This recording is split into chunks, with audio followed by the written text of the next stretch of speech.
What's up? What's up? You know what time it is. It's time for another movie review.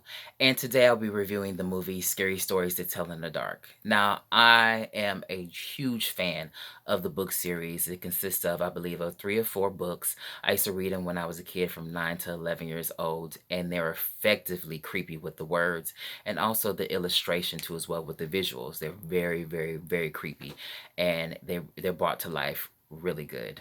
Um, and I used to read these books in the library too as well after reading them already. And I would ask adults, and just people in general that were older than me to read them to me and then use different tones and voices to make them even more scary, kind of like sinister and serious and loud. And I used to do that. I used to enjoy that a lot when I was a kid. So I was really excited when I heard Hollywood was considering bringing the book adaptation to life in movie form. And I must say, it disappoints.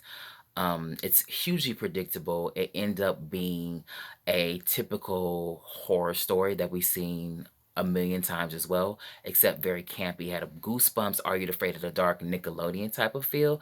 Some parts were really, really, it got you to jump and it kind of scared you slightly, but it wasn't like terrifyingly scary.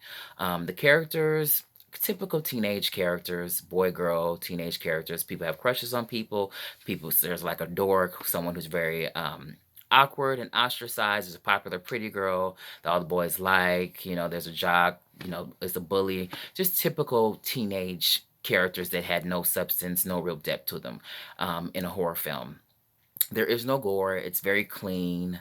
And the thing is, I know in movies there has to be a narrative because ultimately they're telling a story. You're watching a story, so it has to be A, B, and C. So basically, beginning, middle, and then conclusion and end.